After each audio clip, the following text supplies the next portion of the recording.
hours per session.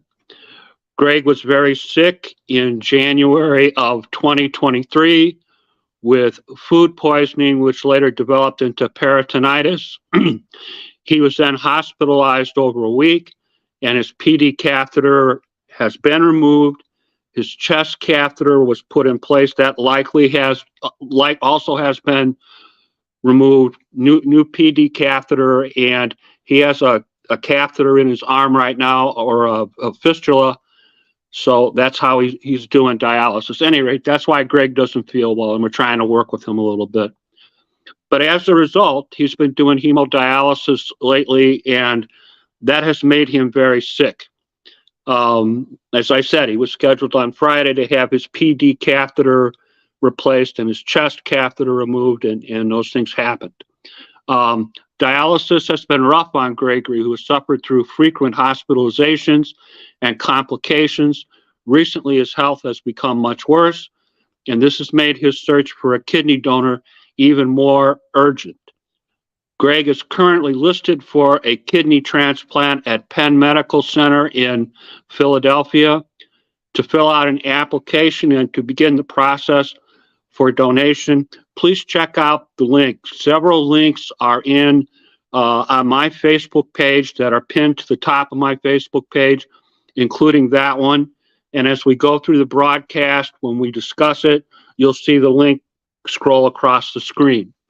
He is either looking for a direct donation, or Penn Medical also recognizes paired donation. He is also currently working with the National Kidney Registry's EJ Tamras at 475-350-7114. That's 475-350-7114. Or you can reach EJ at Eusebio, EUSEBIO.Tamras at kidneyregistry.org. As a donor with, or as a recipient with as a donor with the NKR, many precautions are offered under the Donor Shield protection, including cost reimbursement for lost wages, traveling, and lodging expenses, which normally are not covered by someone's insurance. Kidney prioritization, where in the future, if the donor ever needs a kidney, he can move up to the top of the transplant waiting list. Remote donation, so you can do all your pre-donation testing at the actual donation center that's closest to you, rather than having to travel to Gregory Center. Best match, so your donated kidney goes to the best match possible. Legal support, if your employer gets a wreck and you have to fight termination or discrimination, they're there for you. Complication protection, reimbursement for complication costs, and trust me when I tell you, anytime they do surgery, Greg, we know, right? Complications can occur. Reduced time, a more streamlined donation process, and even your blood draws at home. This makes Gregory also eligible for a voucher donation, where someone donates on his behalf to a third party, and you are not only placed at the top of the list, but you are given the best and quickest match. And there will be a link that streams across the screen when we discuss that, so that you can fill out a form to donate to Greg and to be part of the donor screening process. There's also a GoFundMe link to help with uncovered costs. There are limits to what they cover with NKR, and there are always potential uncovered costs. That link likewise is pinned in my Facebook page, which is pinned to the top of my Facebook group. So, you can go there and get all this information. If you want to drill down a little bit more on what's going on with Gregory, that information is available to you. Before Gregory's kidneys failed, he was a very active, independent guy. A kidney transplant for him means that he can return to the activities that he loves, and he'll be a less burden on his family. So please give a warm welcome to Gregory McNamee and his mother, Helene. How are you guys doing tonight? I'm doing all right. How are you? Okay, today I guess I keep forgetting it's not Friday. Right. Um, all right, you got several people here that are already making comments, Greg. There's Michael DeGenario, Lindsay Gallagher, Cheryl Costello. Um, all wanted to say hello to you and your mom. So you got fans out there, my friend. Well, I appreciate everybody tuning in. Thank you. All right. So did I state everything correctly in the introduction? Yes. All right. Please tell us a little bit about your family, your mom and your younger sister. Um, so my mom's been my advocate since I got diagnosed. Uh, I have a younger sister. She's 13. She will be going into 8th grade. And what else is there really to say about having a younger sibling? It's a pain in my behind, but you know, I love her. I know I have a younger sister too. I know exactly what you're talking about. Please tell us a little bit about where you grew up, your education, and your work experience. I grew up in Delaware County mostly. I graduated from Springfield High School. As far as work, um, I went from doing masonry and construction work, and I went from that to going into the food industry. And I was a server and a bartender for the last 5 or so years, up until I got sick back in February. And I had stopped working because I had had continuous surgery since then and dialysis 3 days a week. So it's been pretty hard. Okay. Your friend Lisa Callan Campbell wants to say hi. Hi, Lisa. So, wow, you got folks out there that are concerned about you, my friend. Um, what is your date of birth? I want to make sure they get the kidney to the right Gregory. I was born September 8th, 1997. September 8th, 1997. It's my understanding you are suffering from end stage renal failure. How did this all start? How did they figure this out? I was working, and um, for a few weeks, everybody was telling me I looked super pale. Uh, Mind you, I've always been pretty fair skinned, and I was working, and I went home, and then I decided to go to the emergency room to get checked out. Uh, I went to Springfield Hospital. I got told nothing.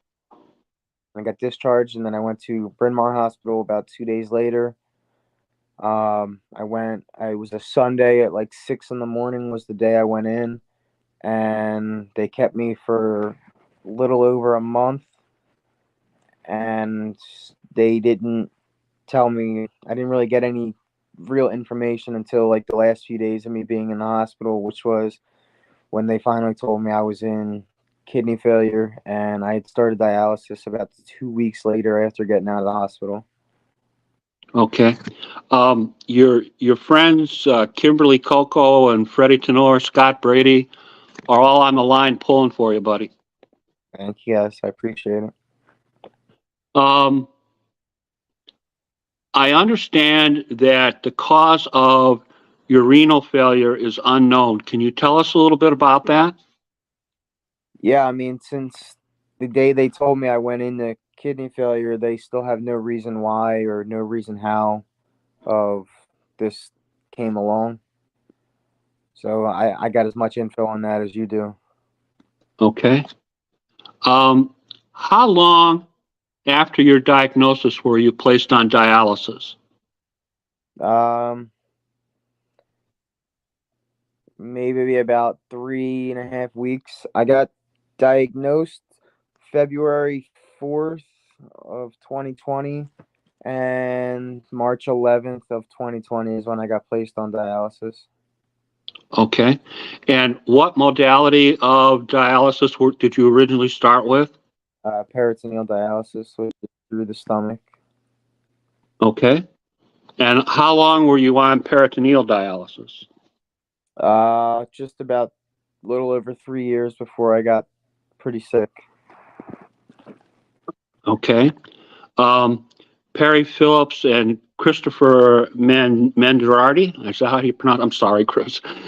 Are on the broadcast. They want to say hi. So you are a popular guy, my friend.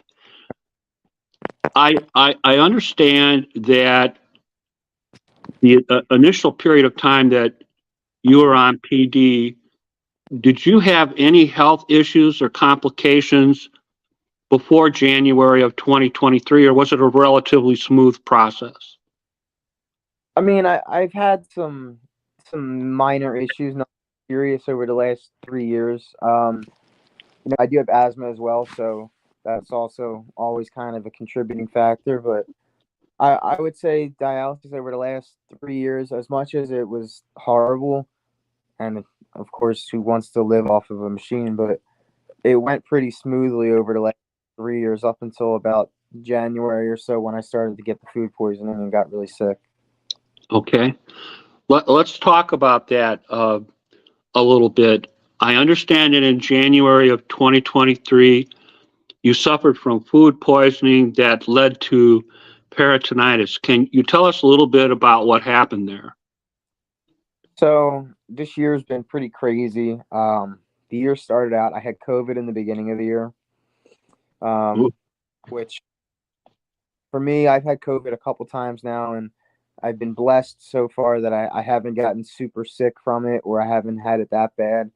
All 3 times I've had it, I mean, I just felt like I had a bad cold and a migraine with it. So I got over COVID, and then I had got the flu a couple weeks later. The flu was pretty rough. The flu was way worse, I feel, than COVID, at least for me. Got over the flu, and then I caught COVID again. But again, I was okay. And then after that, I had gotten food poisoning from a restaurant. And from then on, I was beyond sick. It was horrible. Okay. And what did they do about it? What did your doctors do? So they were giving me antibiotics through my peritoneal catheter in my stomach, which was causing me a lot of severe pain from the peritonitis just not reacting well with the antibiotics they were giving me. So the only option was to take the catheter out of my stomach, let my stomach rest and heal for a few weeks, and then try and replace it with another catheter, which they did. And of course, that catheter didn't work. And every time they've gone in to operate on my stomach, excuse me, they take out more and more adhesions, and they scar tissue in my stomach on the inside. It looks like a battlefield at this point, unfortunately. Okay. So, And I understand you had a chest catheter that was placed. yeah, so it's a port they put in your chest. It's supposed to be temporary. It's for hemodialysis. So that's still in my chest. It's right below my collarbone on this side. And then that'll come out hopefully in a few weeks if this catheter in my stomach works. I need to get about a good 2 weeks of dialysis at home to make sure everything works smoothly before they take this one out of my chest. Okay. The chest catheter, you said you were doing hemodialysis. Was that home hemodialysis, or were you doing dialysis in center? In Wynwood 3 days a week. So that's Monday, Wednesday, Friday from 11 a.m. to 3 p.m. And the clearances are not as good as the peritoneal dialysis that you were doing at home. Would that be a fair statement? No, its clearance is definitely stronger on hemodialysis. Okay. Okay. Now, let's talk about this past Friday. I understand that the PD catheter had to be replaced. You told me that you still have your chest catheter. When do you start PD again at home? So the first day that I'm allowed to try using my stomach catheter again would be probably Friday. So they want to have at least a good week before they try and use it. So give my stomach some time to heal. And then if it works, About 2 weeks after that, that's when they'll take the chest catheter out. Okay. Um, I understand that in general, dialysis has been very rough on you. Can you talk to us a little bit about that? Um, it's hard to explain physically. Uh, it's draining. It's exhausting. It to me, it feels like it sucks every bit of life out of you. That's of course on hemodialysis. Peritoneal dialysis was a little easier because it was at home. It was in my own bedroom. I didn't have to be around anybody.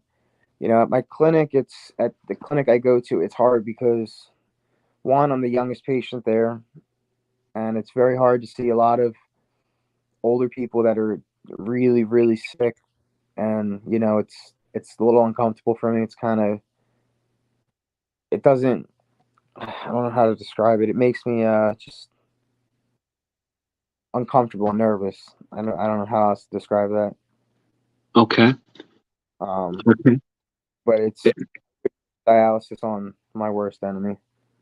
Okay. Since you've been on in-center hemodialysis, have you been hospitalized more frequently? Have you had complications? Yes. What has the state of your health been? Um, I think I'm finally, at least I hope, getting back on the track of going back to dialysis at home and getting back to somewhat normality of what I've been living the last couple of years. But it's hard to say. I won't know. I don't When you really. talk about being exposed to COVID so many times and the flu, do you think that that happened as a result of your being in center around people? Um, no, I just think it's kind of just one of those things. I always felt with COVID, you're gonna get it, you're gonna get it. There's no stopping it. But it is. It kind of just it's one of those things. It is what it is. You could take. Okay. You're gonna get sick. You're gonna get sick. All right. I understand that you are currently seeking a kidney transplant. Can you tell us when did that process start? So March 11th is the first day I got put on dialysis. So that's when I officially got registered for a transplant list. So just about over 3.5 years I've been waiting for a transplant. I've had a lot of friends get tested. A lot of my mom's friends have gotten tested, but testing through University of Pennsylvania and all the other hospitals is really really vigorous, which I understand. It can be very frustrating, but for me, my doctors want a living donor, which is going to give me the best chance, the most healthy organ. A deceased donor, could also work fine, but I will not get as much longevity out of it. Like I said, and I've had a lot of people get tested. My mom has had people get tested, and they got denied, and they got denied for good reasons, whether it was, a mental health issue or some kind of physical issue. They were still denied, and I understand that. Um, I think that part is a little harder for my mom, only because, of course, she wants me to get a transplant. But I feel, um, I shouldn't get one before somebody else just because of my age, but it's really hard to live like this. I've given up a lot in life the last few years to stay somewhat um, being able to do things myself. Really Okay. hard having to depend on people. Okay, Greg, talk to us a little bit about some of the things that you've given up. Uh, well, I can't really play any sports. I can't do much physical.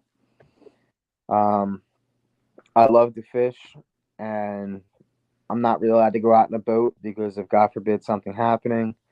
I also love to ride motorcycles, and I had gave that up because of the fear of God forbid getting hurt while I have all these other issues.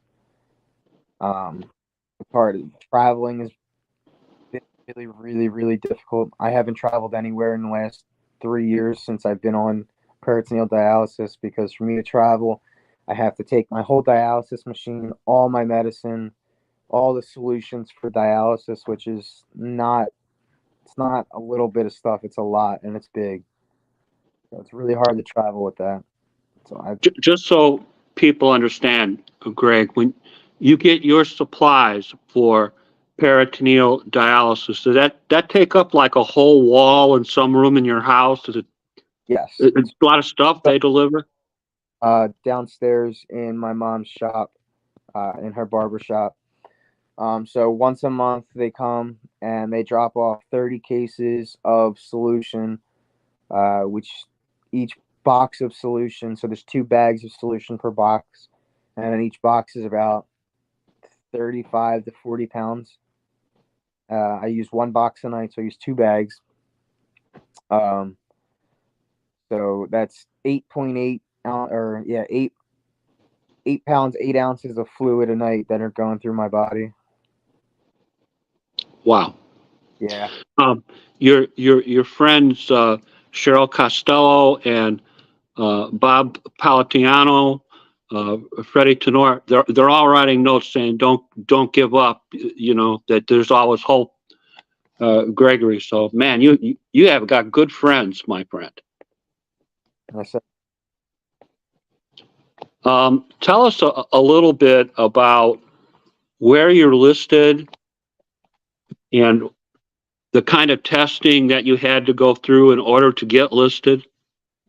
so right now I'm listed at University of Pennsylvania. Um, I had an appointment to go down to Baltimore, Maryland to get registered with Johns Hopkins, but unfortunately all this stuff came up in the last few months with me getting sick and all the surgeries, so that had to get postponed. But as far as testing wise for University of Pennsylvania, I have to go down to Philadelphia to their hospital. It's a whole day event for me, where I go in the morning, I get blood work, an ultrasound, a CAT scan, an MRI, blood work, and everything, the whole 9 yards from top to bottom. They do a physical check, they do a mental check. I meet with the whole surgeon team, whole surgical team for transplant. Discuss the pros and cons, the benefits and some of the things that can go wrong during surgery, God forbid. Uh, and then it goes from there. And then after that's done, I get listed. And you have to do that for every hospital you want to get listed for. And as far as I know, for any hospital you get listed, you have to go for a visit in person so they can do their own physical evaluation of you. So that's about as far as I am with that. Okay. And how long have you been waiting for a kidney transplant? 3.5 years. All right. And just so our audience knows, the website for Penn Medicine is scrolling across the screen as we speak. And again, if you want to drill down a little bit on what's going on with Gregory, you can go to my Facebook page. This broadcast is pinned to the top of that page. In the comments to the broadcast, there's all kinds of information in there, including the link for Penn and also the link to fill out an online application to donate to Gregory.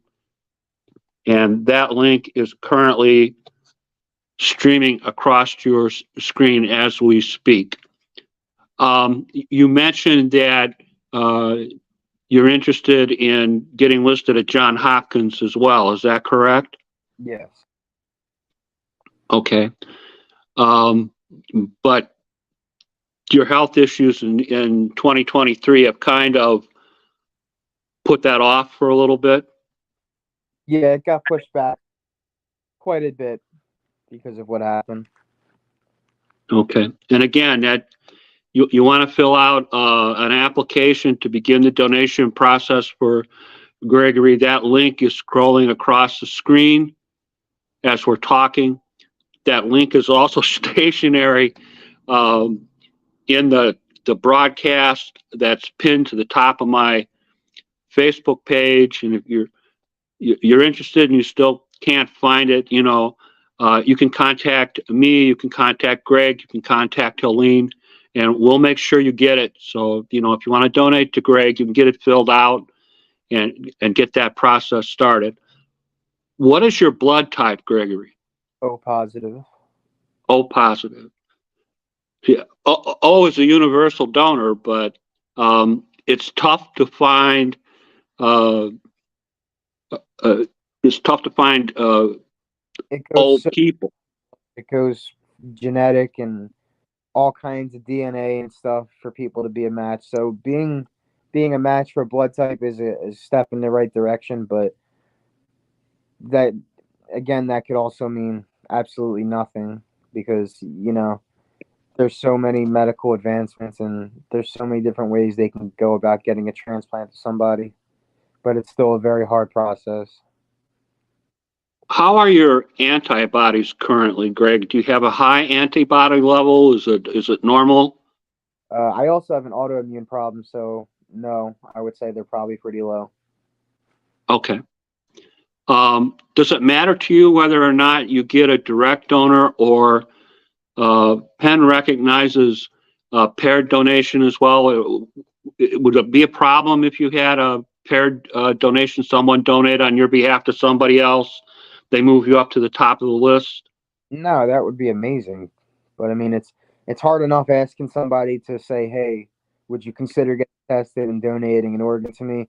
You know, it's hard enough to say that, and then you know, you say to somebody, "Hey, would you donate a kidney?" and it goes to somebody else, and then I move up. You know, it's really hard. A lot of people are still willing to do it, which I'm so grateful for. But it's very hard to look somebody in the eyes and say, "Hey, can you give a kidney to somebody else to help me?" It's difficult.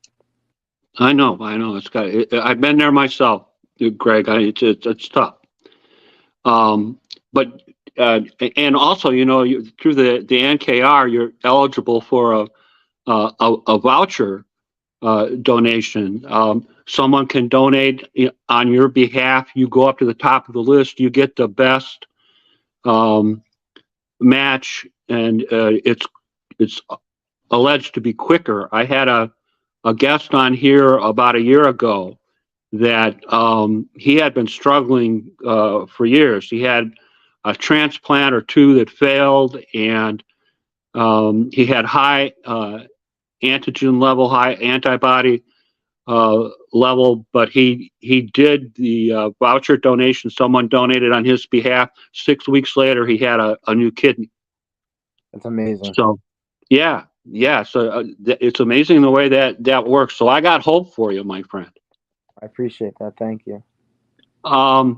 You've also been working with the NKR with EJ Tamaz, and I gave out that phone number before. If people want to work with EJ, you call 475-350-7114 or SBOEUSEBIO.Tamaz@kidneyregistry.org.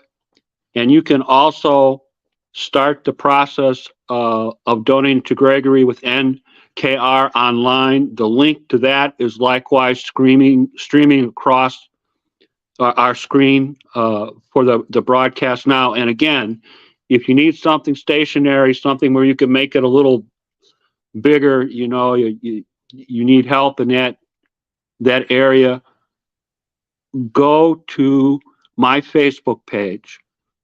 At the top of the page, this broadcast is pinned there and will be throughout this broadcast until I start making replays. Okay, so you can get that information. And again, you can contact EJ, you can contact me, you can contact Greg's mom. Any of us will be happy to help you.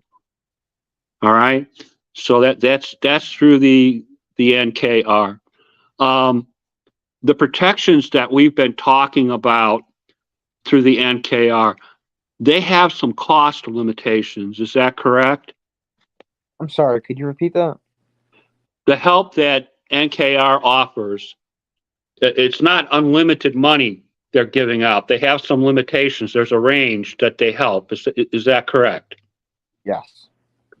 All right. So I know you have a GoFundMe page as well that will cover any unreimbursed costs. That link is currently streaming across the page. Same story. It's in your broadcast comments on my Facebook page, which are pinned to the top of my page. So if you were to go there right now, you can get it, you can copy it, you can download it, whatever you want to do with it to help Greg out. But just so you know where to find it, okay? And as I said before, you can contact me, you can contact EJ, you can contact his mom. We're all happy to help you. We'll get you any link or information that you want. Is that cool with you, Greg? That's fine with me. Okay. Before your kidneys failed, you were a very active person, and you told us some of the things that you enjoyed that you currently cannot do. How do you feel about that? How do you feel about being limited in your activities? Miserable. That's to the point. I can't say I blame you for that. I also understand that you were a very independent guy, kind of took care of yourself. What kinds of things have you lost as a result of losing some of your independence? Um, I don't want to say friendship, but it's definitely it's harder that, I can't stay out super late anymore because I have to come home and I have to connect to a dialysis machine, so that's hard. You know, doing things early in the morning is really hard. So even getting up for doctor's appointments and stuff like that is super hard because I'm still connected to the machine in the morning. That's one thing. Being on peritoneal dialysis, a huge restriction for me has been, excuse me, I apologize, with No, go ahead, dieting. Ben. So hard having, growing up in pretty much an Italian household where you have, a parent constantly cooking food and you can't eat it. It's really hard. So that it's it's different.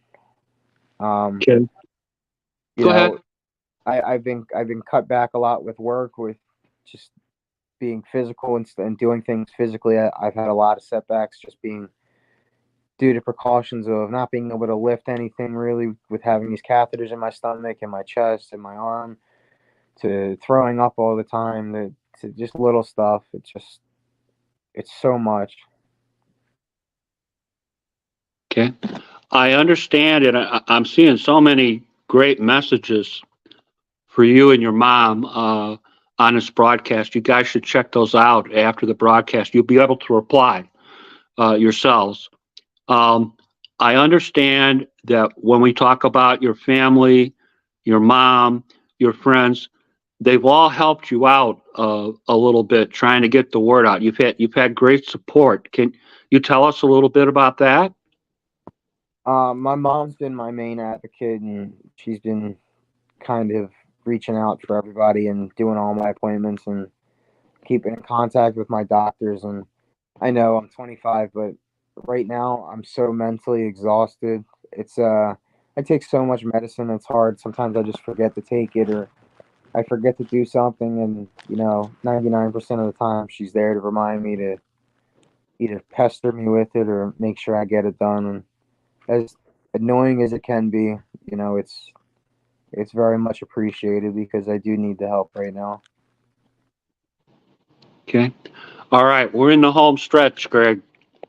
Do you have any final statement you wish to make to our audience before we close the conversation this afternoon? Any advice for your fellow kidney patients? You have things you want to say to your family and your friends? I just want to say to everybody that's here, um, family especially, I love you guys very much, and I appreciate all the support, and friends, whoever's listening right now. Again, I appreciate it, and sorry I don't talk about it much. It's very hard to talk about, and Uh, I don't want people to feel sorry. I just want to get back to normal. You got people here. Arthur is sending you prayers. Anna Marie sending out hearts. Bob is reminding you that Mom reminds you to take your meds, and she's taking real good care of it. Man, I'm telling you, Greg, I've done almost 200 of these broadcasts. I've never had anybody come close to the comments that you're getting on your broadcast today. Never, ever. And Thank I've had doctors and kidney advocates and people like you that are seeking. You really have you and your mom have a wonderful group of friends. You really do. thank you. All right. Well, Greg, I'm going to let you go now. I just have a couple of placards to put up, and the broadcast is going to end. I know you're not feeling well, so I'm wanted to get you in and out, but I did want to get your story out today. I appreciate you taking time when you don't feel well Thank to you. come and talk to us, and I just want to say you did a hell of a good job, Greg. Thank you. I appreciate it. Thank you for having me. Oh, no worries. All right. That is our broadcast for this afternoon.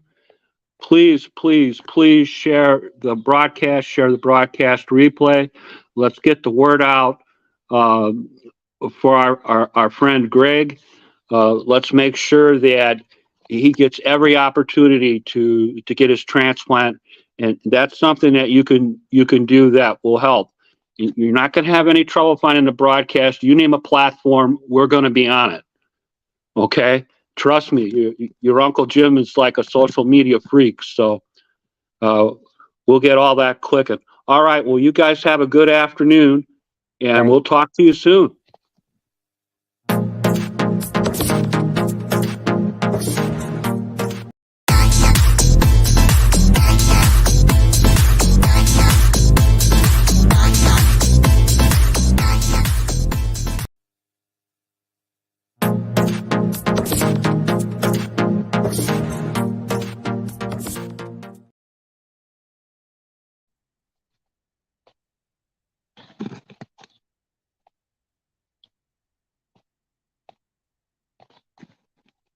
All right, everybody.